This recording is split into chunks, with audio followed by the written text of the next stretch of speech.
Court తీర్పు కొట్టేసే నాటికి చివరి ఉద్యోగం పొందినటువంటి వాడిని ఆ నేపథ్యం నుంచి, ఆ త్యాగం నుంచి, ఆ కన్నీళ్ళ నుంచి, ఆ చిందిన నెత్తుల నుంచి ఎక్కడో ఊరికి దూరంగా అంటరాని గుడిసెల్లో ఉదయిస్తున్న సూర్యునిపై చిర్రా చిటికన పుల్ల తీసుకొని దరివేసి దండోర వేసి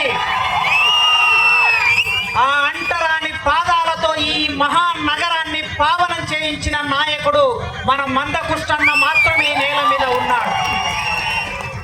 చిల్లులు పడిన మన కవి ఉన్నాడు, ఎల్లూరు సుధాకర్ గారు ఉన్నారు, చనిపోయారు. ఇవాళ ఆయనను గుర్తు చేసుకోవాలి మనము. వర్గీకరణీయమైన ఒక పుస్తకం రాశాడు. ఆ పుస్తకంలో ఒక చోట 4 పాదాలు రాశాడు.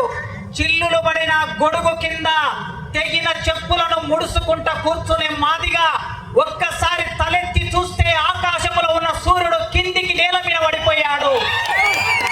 అట్లాంటి ఉద్యమాన్ని 30 సంవత్సరాలుగా ఓపికతో నడిపాడు. 30 సంవత్సరాలుగా సుదీర్ఘమైన పోరాటం నడిపాడు. ఆ పోరాటం ఇవాళ మన ముందుకు ఈ స్థాయికి వచ్చింది.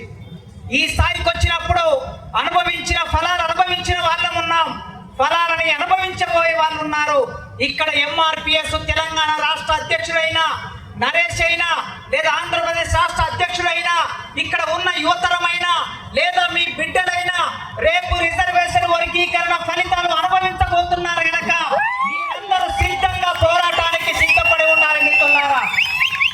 ఇక్కడ నుంచి ఒక విషయం చెప్పదలుచుకున్నా.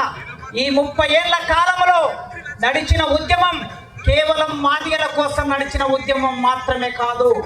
మాదిగల నాయకత్వం వహించి ఉండవచ్చు, ఎంఆర్పిఎస్ నాయకత్వంగా మందకృష్ణ ఉండవచ్చు, లేదా ఇంకా ఎవరైనా ఉండవచ్చు. కానీ మొట్టమొదటి డిమాండ్ మాకన్నా కింద ఉన్న మా డక్కలల్లో, మా సింధుల్లో, మా మాస్టర్లు, మా బుడగ సంఘాలు, మా బైన్లు, మా మోచి, మా రెల్లి, వీళ్లకు ఒక్క రోజు కూడా రిజర్వేషన్ ఫలాలు అందలేదు. వీళ్ళెవరు యూనివర్సిటీలోకి వచ్చి చదువుకోలేదు, వీళ్ళెవరు డాక్టర్లు కాలేదు, వీళ్ళెవరు ప్రొఫెసర్లు కాలేదు. కనుక వాళ్ళ కోసం నా పోరాటం అని ఆనాడు మందకృష్ణ మొదలు పెట్టాడు ఈ పోరాటాన్ని.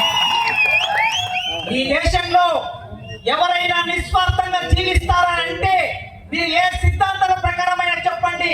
మీరు కమ్యూనిస్టు పార్టీ ప్రకారం చెప్తారా, లేదా అంబేద్కర్ ప్రకారం చెప్తారా, మహాత్మా జ్యోతిరావు పూలే ప్రకారం చెప్తారా, భారత రాజ్యాంగం ప్రకారం చెప్తారా?